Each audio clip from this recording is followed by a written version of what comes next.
네, 안녕하세요. 바이블텔링 꿀린거 프레셔스 루아입니다. 이스라엘이 하나님의 명령대로 성막을 만들게 되면서 동시에 하나님께서는 제사장, 의복을 또 만들라고 지시를 하십니다. 이 제사장은 이스라엘과 하나님 사이에 선 중보자라고 할 수 있는데요. 이스라엘을 대신해서 하나님 앞에 나아가서 이제 그들의 죄를 아뢰면서 이제 중보를 하는 그런 중보자의 역할로도 하고, 이제 하나님 말씀을 전하고 하나님의 용서와 속죄해 주심을 이스라엘에게 전달하는 그런 중보자로서의 역할을 하는 거예요. 이 모든 민족들 중에서 이스라엘이 특별하게 하나님께 이제 구별된 거룩한 민족이잖아요. 그런데 이 제사장은 그 이스라엘 중에서 특별히 선택되고 구별된 거룩한 사람인 거죠. 이 제사장은 이스라엘 전체를 상징하는 인물입니다. 이 제사장의 의복 또한 하나님께서 이제 일러주신 대로 그대로 이제 만들어야 되는 건데요. 거룩한 사람이기 때문에 그 거룩한 사람 제사장이 입는 의복 또한 이제 거룩하게 만들어지는 거예요. 그 거룩함이란 하나님의 말씀 그대로 만들어지는 거기 때문에 이제 거룩하다고 할 수가 있는 거겠죠. 이 당시 지금 제사장 직분을 하는 사람은 모세의 형인 아론이고요. 아론의 아들들 또한 제사장 직분을 행하게 되는 건데, 이 아론은 대제사장의 역할을 하는 겁니다. 대제사장은 제사장들 중에서 또 더 거룩하게 성별된 사람인 건데요. 의복도 일반 제사장 의복 위에 네 가지가 더 추가가 돼요. 일반 제사장은 이렇게 하얀 옷을 입고 있다면은 대제사장은요, 이 파란색 긴 조끼 같은 파란색 옷, 이 옷을 에봇의 겉옷 이것을 입고 그 위에다가 에봇이라는 이것을 입는데, 12개의 이스라엘을 상징하는 보석이 가슴팍에 박힌 이 에봇을 이제 입고요. 그 다음에 흉패, 이 판결 흉패, 이것이 이제 판결 흉패 안에 주머니가 있는데, 이 안에 우림과 둠밈이라는 하나님의 뜻을 구별하는 두 가지의 돌, 마치 제비뽑기의 제비와 같은 역할을 하는 하나님의 뜻을 분별하는 그 우림과 둠밈을 이 안에다가 넣을 수 있는 그런 의복인 거예요. 그리고 이 여호와께 성결이라고 쓰여져 있는 금패가 달린 이 모자를 이제 쓰는 거예요. 이 네 가지의 의복이 추가가 된 옷을 입는 사람이 이 대제사장인 거고요. 대제사장은 제사장들이 들어갈 수 없는 지성소까지 1년에 딱 한 번 들어갈 수 있는 특권을 가지고 있는 사람인 거죠. 이스라엘을 대표해서 하나님 앞에 더 가까이 나아갈 수 있는 사람인 거예요. 지금 하나님께서 이 옷을 제사장에게 만들어서 입히라고 말씀을 하시면서 거룩한 옷이라고 하세요. 거룩한 옷을 지어서 영화롭고 아름답게 해라. 이 아름답다는 말은 티페레트라는 원어로 이제 사용되는데, 아름답다, 장엄하다, 광휘라는 뜻인데, 이것을 동사로는 파르라고 하는데요. 즉 이거 주의 성소를 아름답게 한다는 의미로 이사야 60장 13절, 에스라 7장 27절에 사용된 그 단어와 동일한 단어예요. 즉 이 제사장이 하나님을 영화롭게 아름답게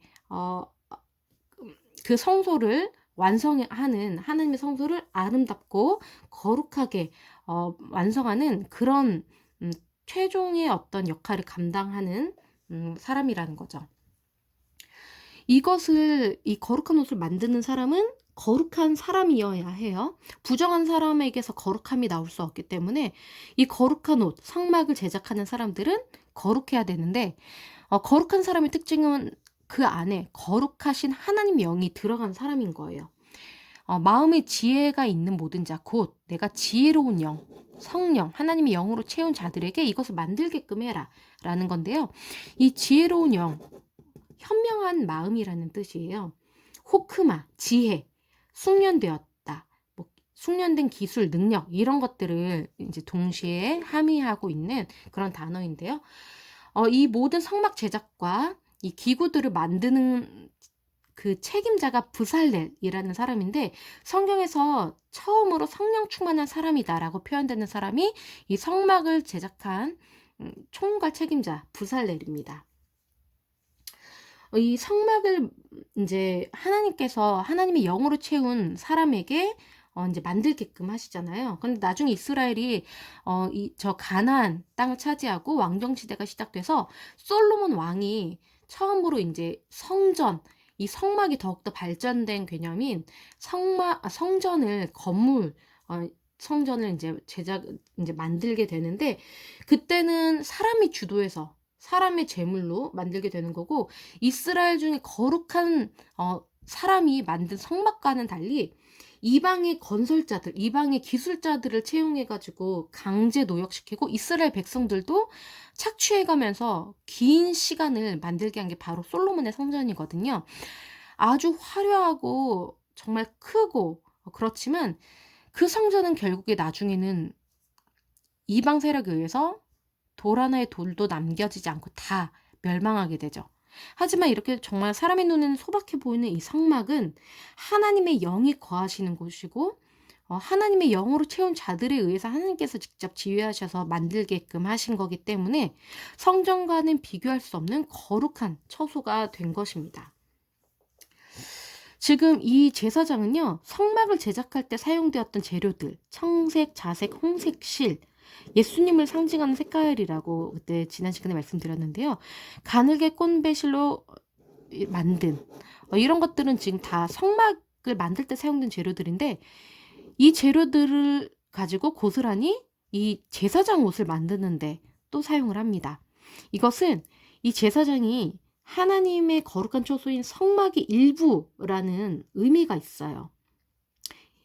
이 제사장은 하나님께서 거하시는 성막과 똑같은 개념이다라는 것이죠. 이스라엘 가운데 하나님께서 거하시기 때문에 이스라엘이 거룩한 민족이 되는 거잖아요. 그것처럼 이 제사장에게는 하나님께서 말씀하신 그대로 그 옷을 입혔고, 하나님께서 1년에 한 번 지성소까지 들어오게 하시면서 대면하는 정말 거룩한 사람이기 때문에 성막과 같은 의미가 있다는 거죠. 그러니까 하나님께서 특별히 구별하신, 하나님께서 그 안에 거하시는 사람, 거룩한 사람이라는 의미가 있는데요. 이 금실, 제사장 옷을 만들 때 사용된 재료 중에 이 금실은 성막을 제작할 때 사용되지 않은 유일한 것이에요. 이 금실은 제사장 옷에만 이제 사용되는 재료인데요. 이것은 성막의 일부라고도 해석될 수 있는 제사장 옷이지만, 그럼에도 불구하고 성막과 똑같지 않은 어떤 특별함이 더 있는 제사장의 독특한 거룩함을 또 상징하기도 하죠. 창세기 1장에 하나님께서 세상을 창조하시는 그 모습에서 마지막 날에 사람을 만드시잖아요. 근데 사람을 하나님께서 만드시는데 똑같은 세상을 만드시면서 그 동물들을 만드실 때도 똑같은 재료인 흙으로 만드셨는데 사람도 동일한 흙으로 만드시거든요. 하지만 사람에게는 독특한 하나가 더 첨부가 됐어요. 뭐냐면 하나님의 호흡이 사람 안에 직접 들어가면서 사람이 하나님의 그 호흡으로 생동하게 되고 살아나게 되면서 창조가 되는 거거든요. 그거는 모든 피조 세계에서 이제 생물들 중에서 유일하게 사람의 창조 과정에서만 있었던 아주 독특한 그런 부분인데, 그 독특한 그 한 가지가 사람으로 하여금 이 모든 세상을 다스릴 수 있는 어떤 권위를 주어지게 하는 거거든요. 그것처럼 이 금실 한 가지가 이 제사장 옷에만 사용되었다는 거는 이 성막의 일부라고도 볼 수 있는 제사장이 그럼에도 불구하고 성막과 똑같지 않고 독특한 하나님께서 부여하신 어떤 거룩한 권위가 더 부여가 되었다라는 것을 저희가 이 부분에서 알 수가 있는 거죠. 지금 이 대제사장 옷에만 사용이 된 에봇은 이제 가슴팍에다가 대제사장이 달고 있는 이 12개의 보석이 박힌 옷인데, 이 12개의 보석 하나하나에는 야곱의 아들들의 이름이 다 새겨져 있어요. 즉 이스라엘을 상징하는 건데요. 이 야곱의 12 아들들의 후손이 바로 이스라엘인 거잖아요. 그래서 이스라엘의 아들들의 이름이 새겨진 이 12개의 보석을 가슴에 달고 대제사장이 하나님께로 나아가는 거예요. 이것을 기념하게 하라는 건데요. 이것을 영원한 기념으로 삼을 것이다라는 하나님의 말씀은 기억되게 한다는 건데요.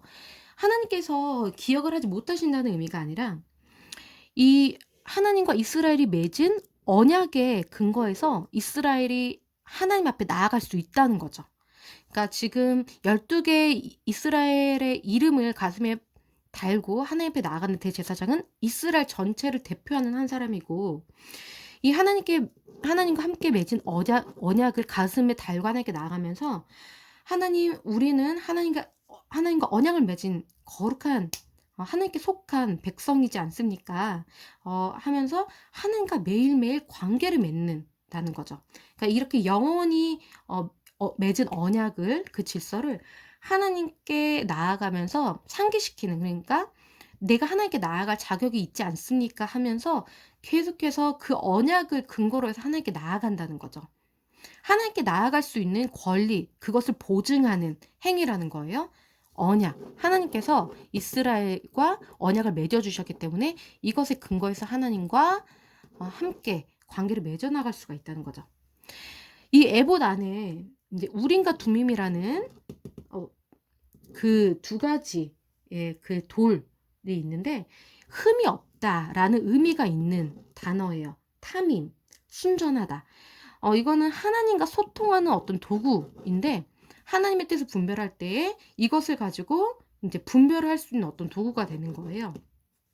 이거는 이스라엘이 더 이상 자신들의 생각과 계획대로 살아가는 다른 민족들과 같지 않고 항상 하나님과 소통하면서 하나님께 질문하면서 하나님의 뜻대로 나아가는, 하나님께 속한, 하나님께 순종하는 하나님의 백성이다라는 것을 알 수 있게 하는 그런 도구인 거죠.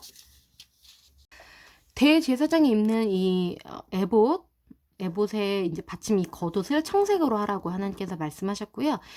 이 겉옷의 끝에 머리에는 이렇게 청색, 자색, 홍색실로 석류를 수놓아서 이것을 끝에다가 옷깃의 끝에다가 이제 달라고 하셨어요. 그리고 사이사이에는 금방울을 달라고 하셨고요.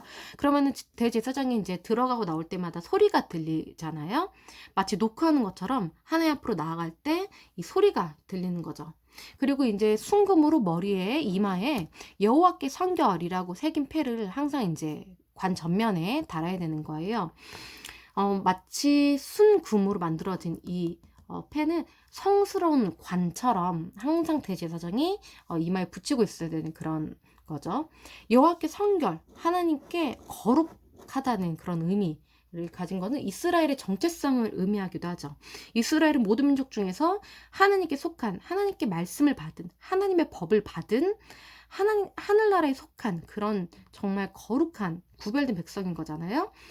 그 이스라엘은 하나님께 성결해야 하는, 하나님을 통해서 성결해진 그런 유일한 민족인데, 이스라엘을 대표하는 대제사장은 항상 이스라엘의 정체성인 하나님께 거룩한 민족이라는 것을 항상 쓰고 하나님께 나아가야 된다는 거죠.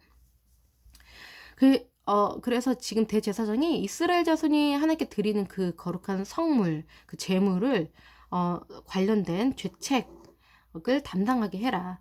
그러니까 이스라엘이 하나님께 나아갈 때 자신의 죄를 대신해서 죽을 제물을 가지고 나아가잖아요.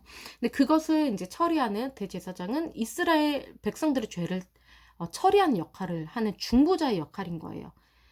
그렇기 때문에 가장 거룩해야 되고 이스라엘을 대표하는 상징성이 있어야 되는 거죠. 이렇게 하나님 말씀대로 된 의복을 입어서 이스라엘을 대표하는 상징적인 의복을 이제 입었을 때야, 그 말씀대로 행했을 때야 이 대제사장이 이스라엘을 대표해서 드리는 그 제물 또한 하나님께서 받으시겠다고 말씀을 하시죠. 마치 이 대제사장은 예수 그리스도의 역할을 예표하는 역할을 하죠. 예수님께서도 이 모든 사람들의 죄를 담당해서 제물이 되셨고 중보하는 대표자가, 사람의 대표자가 되신 거거든요. 이 역할을 이제 아론의 그 후손들에게 위임을 하셨습니다. 이 옷을 대제사장의 옷은 대제사장의 몸을 전부 다 가리게끔 되어 있는데요. 유일하게 발만 예외입니다. 신발을 신지 않아요.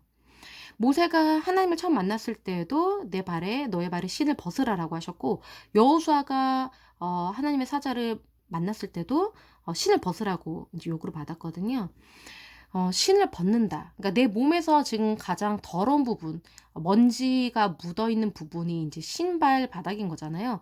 하나님께 나아갈 때는 거룩하게, 깨끗하게 하고 나아가야 되는 거거든요. 내 몸의 더러운 부분을 제하고 하나님 앞에 나아가야 된다는 의미도 있겠고, 내 마음 가는 대로 걸어 다녔던 걸음을 상징하는 그런 신발을 벗어둔다는 것 또한 하나님의 주권을 의지하고 인정하고 하나님의 뜻대로 나아가겠다라는 순복의 상징이 될 수도 있는 그런 요구인 것 같아요.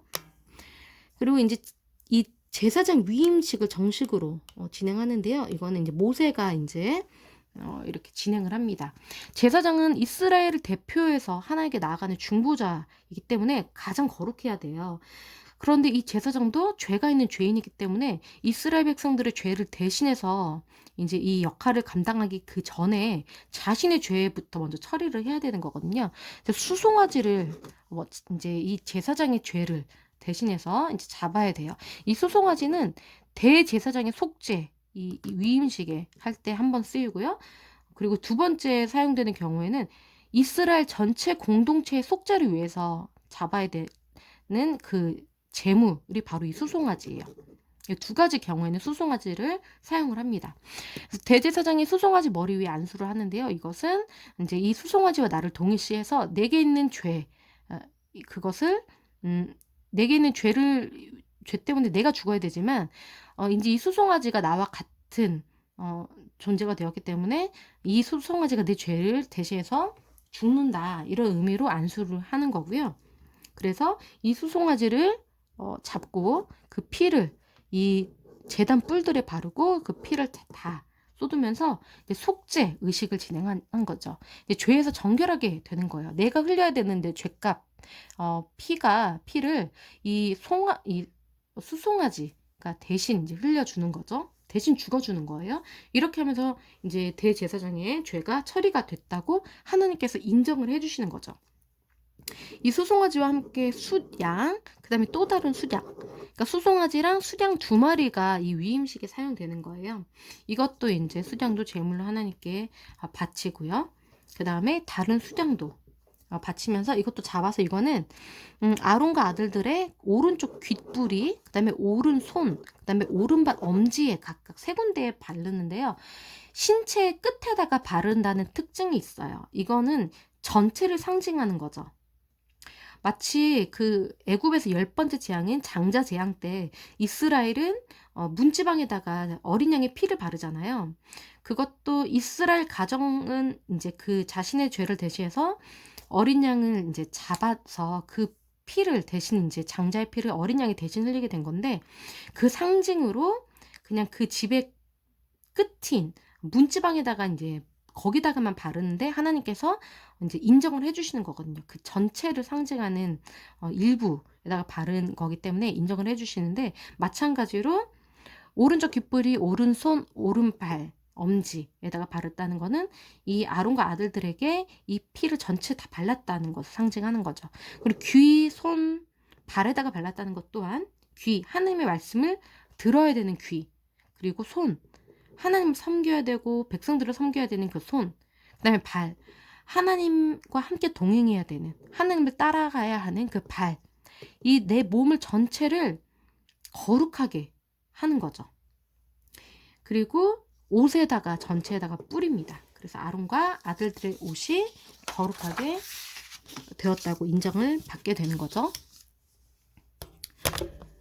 그래서 이 제물로 드린 고기의 일부를 모세가 이 위임식을 주도하기 때문에 모세에게도 하나님께서 일부를 가져가게 하시고요. 이 대제사장 아론과 아들들이 그것을 먹게끔 하십니다. 이렇게 위임식을 7일 동안 진행을 합니다. 그래서 똑같이 그 수송아지, 그리고 매일 수송아지 하나로 속죄제를 7일 동안 매일매일 드려야 되는 거예요.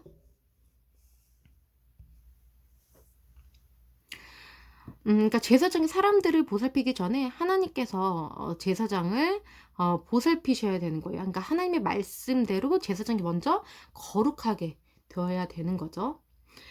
그리고 이제 그 제물을 올려서 불태우는 그 제단 또한 거룩하게 해야 합니다. 그래서 7일 동안 그 제단을 거룩하게 하는 의식을 진행하는데요.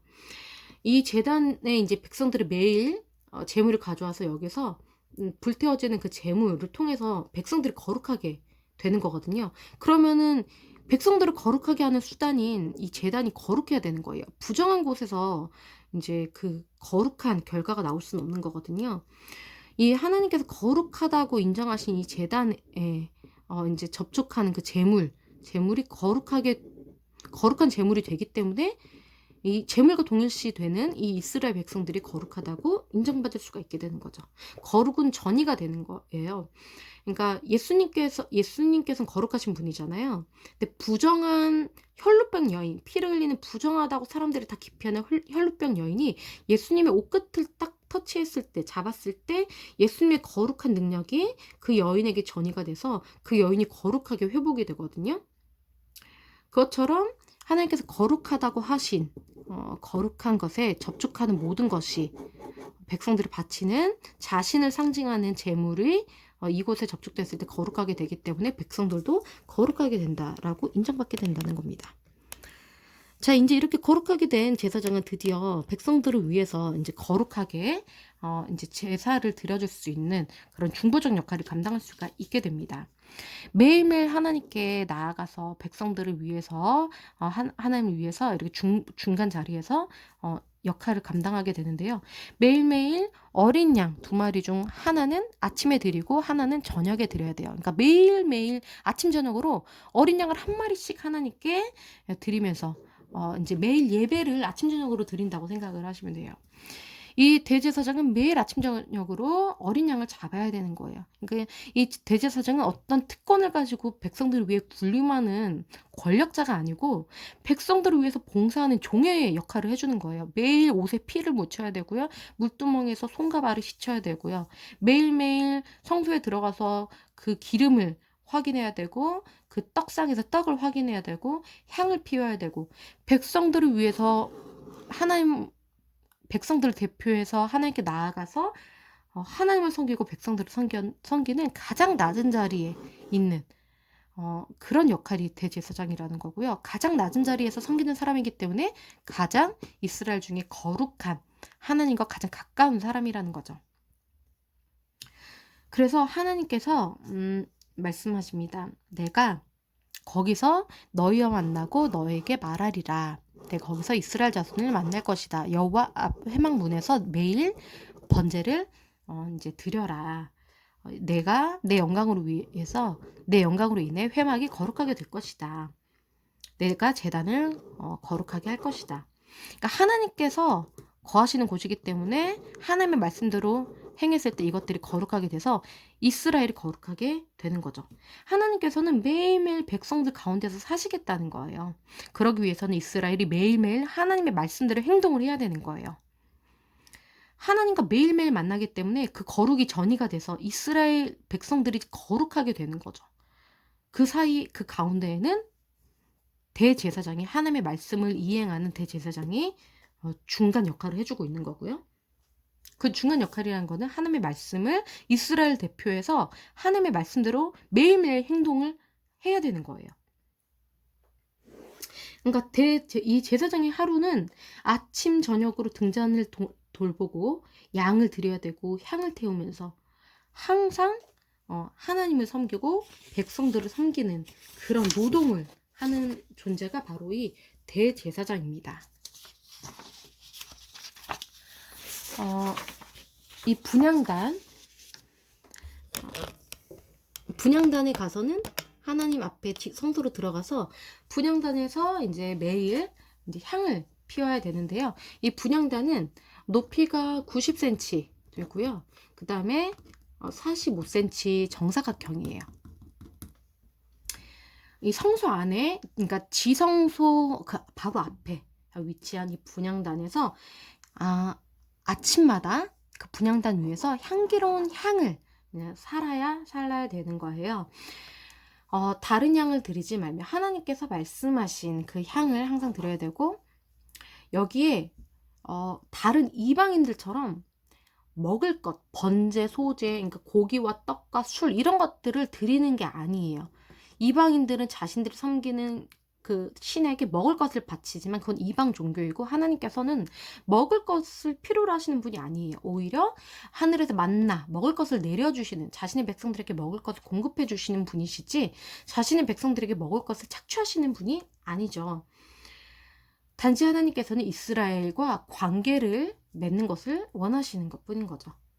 그래서 1년에 한 번씩 매일매일 나아가는 이 분향단을 또 속죄하는 의식을 치러야 돼요. 속죄제의 피로 이것을 이제 거룩하게 해야 됩니다. 하나님께서 이스라엘을 만나주시는 곳이기 때문에 거룩해야 되는 곳이죠.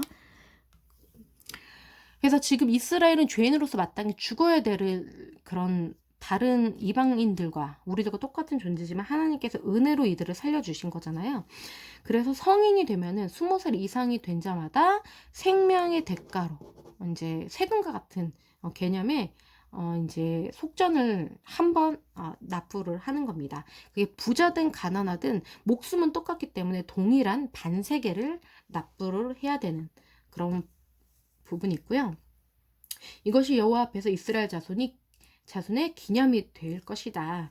이것을 내가 너희를 구원해주고 살려주었다는 것을 늘 기억하게 될 것이다. 이렇게 내는 행위를 통해서 하나님께서 나를 살려주셨구나, 내 목숨을 살려주셨구나 라는 것을 이 속전을 내면서 항상 이스라엘은 모든 사람들이 기억을 하게 되는 거죠.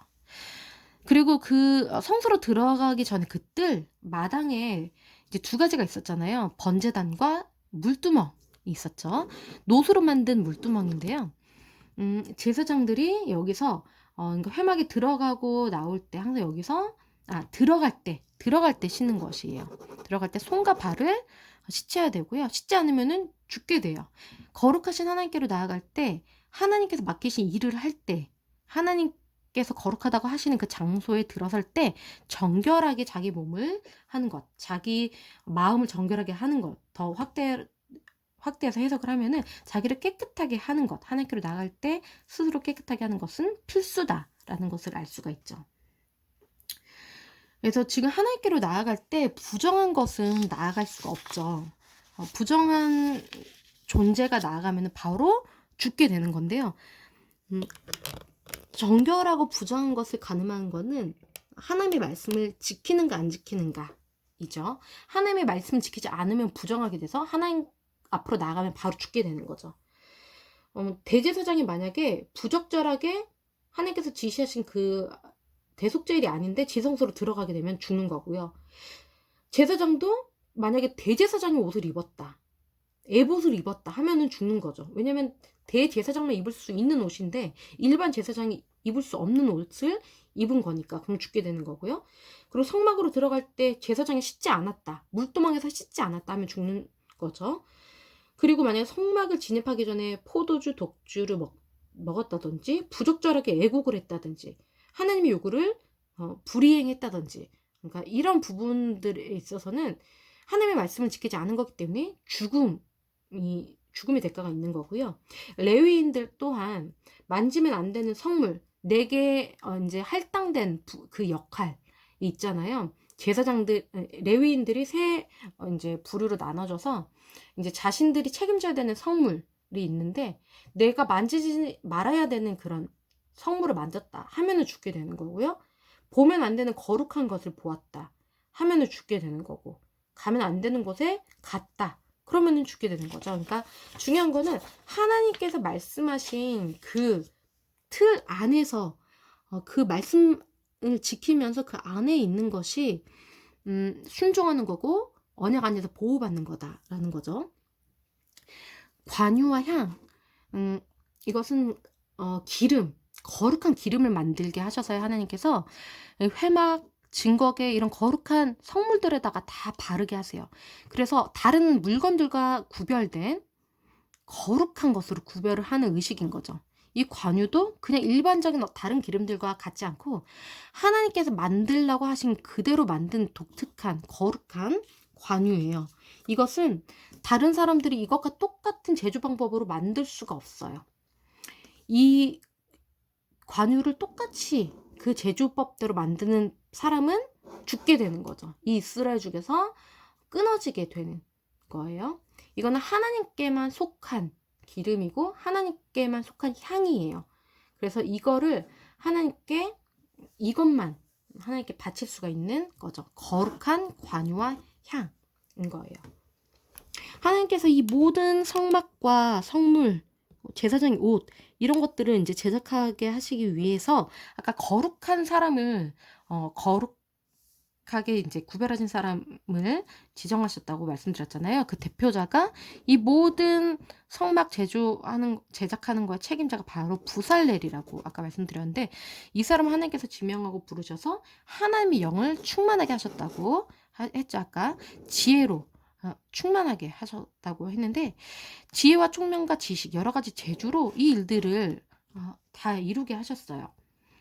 이렇게 이 성막 지성소 안에 있는 언약궤 그리고 성소에 들어가는 금촛대나 그런 분향단 이런 것들을 노수로 만든 물두멍 번제단 이런 것들을 다 지금 부살렐이 이제 이것들을 책임지고 제조를 하는데 굉장히 어려운 기술이죠. 정말 정교하고 뛰어난 재주가 필요한 그런 기술인데 아무나 할 수 없는데 하나님께서 부살렐에게 지혜를 부어주셨기 때문에 하나님의 영을 주셨기 때문에 이 모든 일들을 완벽하게 해낼 수가 있었던 거예요. 하나님께서 말씀하신 계획서대로 도면대로 그대로 이제 만들 수가 있었던 거죠. 그래서 이 모든 하나님께서 명령을 다 하시고 마지막으로 안식일에 대한 명령으로 끝을 맺으십니다. 너희는 안식일을 지켜라. 이거는 성막 건축을 지시하실 때 또 이 안식일에 대한 명령으로 이 성막 지시를 시작하셨는데 성막 지시에 대한 모든 내용을 다 말씀하시고 마지막으로도 안식일에 대한 명령으로 매듭을 지으세요. 그거는 안식일을 지키는 것이 매우 중요한 명령이라는 것을 또 우리에게 상기시켜 주죠. 안식일을 우리가 일주일에 하루 이 안식일을 하나님의 날로 기억하면서 지킨다는 거는 그러니까 거룩한 지금 장소 성소와 함께 거룩한 시간, 거룩한 장소와 시간을 하나님께서 구별하라고 우리에게 요구하시는 거죠. 아까 일부분이 전체를 함유한다고 말씀드렸는데요. 이것 또한 일주일에 하루 안식일을 지킨다는 거는 결국 이 일주일 전체가 모든 시간이 하나님의 시간이라는 것을 우리가 고백하는 행위인 거고요. 이 성소를 우리가 구별해서 하나님께서 임재하시는 곳으로 우리 가운데 만든다는 것 또한 모든 장소, 이 세계가 하나님의 것임을 고백하는 그런 행위인 거죠. 하나님께서는 성소를 지으라고 하시고 안식일을 지키라고 하시면서 너희의 모든 시간과 이 세상의 모든 장소가 다 내 것이다 라는 것을 확실하게 해두시고 싶으신 것 같아요. 이거는 지금 이 모든 성소를 지금 제작하게 하시는 이 모든 이 부분 단락이 마치 창세기 1장에 이 세상을 창조하시는 기사와 되게 유사한 부분들이 있어요. 하나님께서 이 세상을 창조하시는 성령으로 이 세상을 말씀으로 창조하시는데 이 죄로 물든 이 세상 가운데서 한 믿음의 사람을 통해서 한 민족, 이스라엘 민족을 하나님께서 거룩하게 하신 후에 이스라엘을 통해서 다시 한번 거룩한 장소를 만들어내게 하셨고 거룩한 시간을 다시 한번 지키게끔 요구를 하시면서 이스라엘을 통해서 이 세계 모든 장소에 있는 사람들, 이 모든 인류 역사의 시간들이 다 거룩하게 될 것을 이스라엘을 통해서 이 거룩이 모든 시간과 모든 장소로 확장되게 될 것을 지금 시작하시는 다시 한번 재창조하시는 그런 부분이라고 생각이 됩니다. 이것은 이스라엘과 하나님 사이에 언약을 맺었는데 그 언약을 기억하고 우리가 지키겠다라는 거의 표징이 바로 이 안식일을 지키는 거라고 할 수가 있겠죠. 이 성막은 임시예요. 이 광야에서 일단 임시로 설치되는 거기 때문에 성막이 영원한 표징은 아니고 장소가 영원한 표징은 아니고요. 이 안식일, 이것은 영원한 표징이 된다는 거예요. 안식일을 지킨다는 것은 하나님이 이스라엘을 통해서 이루신 이 새 창조가 성취되었다는 것의 표징인 겁니다. 이렇게 그림을 통해서 저희가 이제 성막, 이스라엘의 그 성막의 모습이 어떤 모습이었는지를 좀 유추해 볼 수 있을 것 같아요. 이렇게 성막 안에 이제 이 번제단, 그다음에 물두멍, 이렇게 성소가 있고요. 성소 안에는 지성소가 있는 거죠. 이렇게 제사장들이 항상 이곳에서 이 번제단에서 백성들이 가져오는 제물을 이렇게 제사로 드리는 역할을 수행하는 모습도 그림이 잘 표현이 되어 있고요. 이 성막은 이스라엘 진영 한 가운데에 이 성막이 위치하고 있었다. 그래서 이스라엘 가운데에 하나님께서 항상 함께 계시다라는 것을 이렇게 시각적으로 확인할 수 있는 그런 구조인 거죠. 이렇게 문으로 동쪽에 있는 문을 통해서 성막으로 들어가면은 번제단, 그다음에 물두멍, 그다음에 성소로 들어가면은 금촛대, 떡상, 그다음에 여기 분향단 있고요. 또 이 안에는 이 언약궤가 있는 지성소가 있는 거죠. 막 어떻게 보면 이 성막과 노아의 방주가 비슷한 점이 있는데요.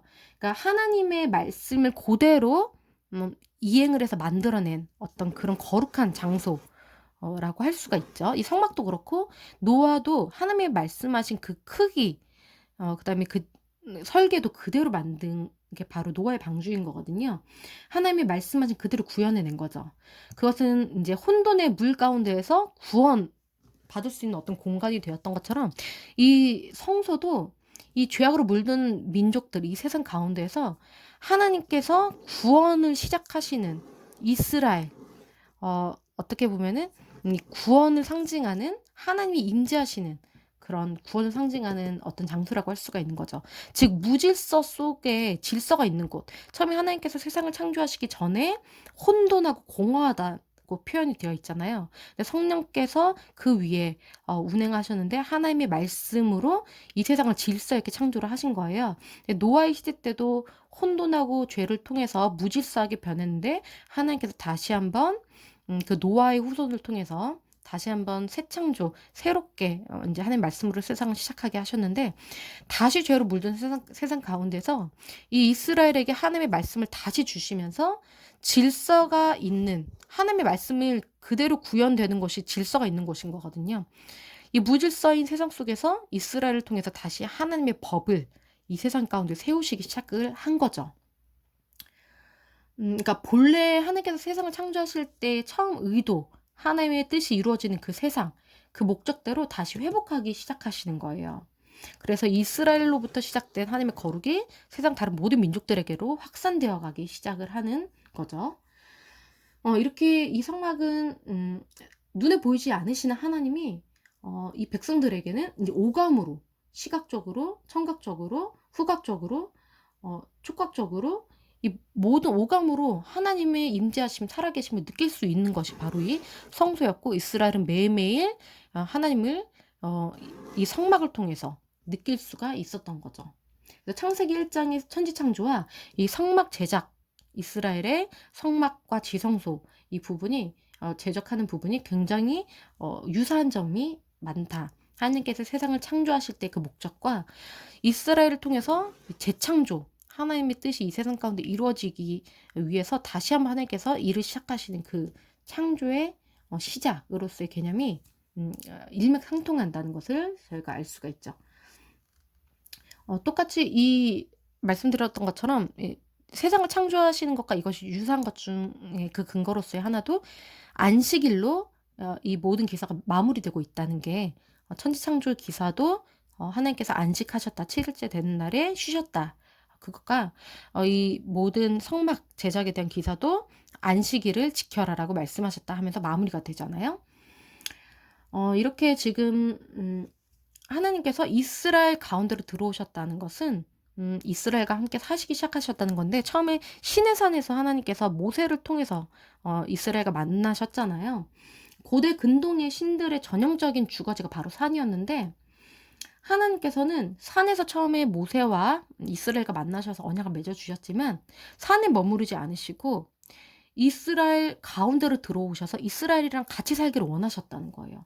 하나님은 다른 이방인이 섬기는 거짓된, 움직이지 못하는, 능력이 없는, 생명이 없는 그런 우상들과 같지 않으시고 살아계신 하나님, 관계를 자신의 백성들과 맺고 싶어 하시는 인격적인 하나님이시기 때문에 끊임없이 매일매일 아침 저녁으로 백성들과 관계를 나누고 싶어 하시는 그런 인격적이시고 사랑이 많으신 하나님이시라는 거죠. 그래서 하나님께서는 백성들에게로 내려오셔서 이들 가운데서 사시면서 백성들과 함께 이동하시는 그런 정말 우리를 사랑하시는 그런 하나님이라는 거죠. 그래서 이스라엘 백성은 하나님의 말씀을 듣고 하나님의 말씀을 항상 지키면서 하나님과 하나가 되었기 때문에 다른 민족들과 같지 않고 거룩하신 하나님과 하나가 된, 연합이 된 거룩한 민족으로서 모든 민족들 중에서 으뜸이 되고 구별된 독특한 정말 장자된 그런 민족이라고 할 수가 있는 겁니다. 우리도 이스라엘과 같이 정말 우리 가운데 하나님께서 늘 거하시는지, 우리가 늘 성령을 모셔드리면서 성령과 동행하면서 사는지를 우리가 매일매일 그렇게 하나님 앞으로 나아가는지, 하나님의 음성을 들으면서 순종하면서 살아가려고 우리가 하나님 앞에 나아가고 있는지를 돌이켜보면서 묵상하면서 이렇게 생각을 해보면 좋을 것 같아요. 네, 오늘은 여기까지 하고요. 다음 시간에 다시 뵙겠습니다. 감사합니다.